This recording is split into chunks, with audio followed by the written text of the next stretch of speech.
So Bhaktivinoda Thakur prayed to Lord Jagannath to send him an able assistant who could help him in his mission to spread Mahaprabhu's glory.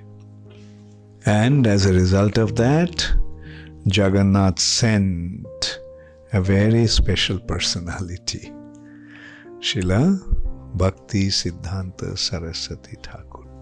So Bhaktisiddhanta Saraswati Thakur appeared in Jagannath Puri. And one wonderful thing happened when Jagannath's chariot festival, Ratha Yatra, was going on.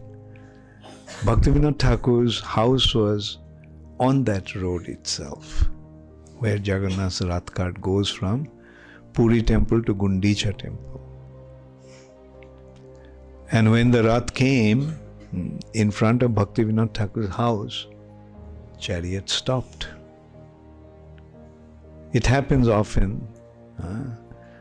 Jagannath sometimes decides not to move. And when Jagannath decides not to move, then who can move him?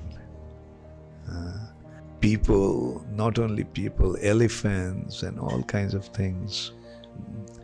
During Chaitanya Mahaprabhu's time also that used to happen.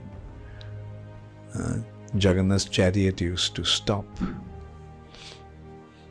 Nothing could make Jagannath move. But then Chaitanya Mahaprabhu would go at the back of the chariot and with his head he would just push it. And immediately chariot started to move. Similarly, the chariot stopped in front of Bhaktivinoda Thakur's house. Rath would move.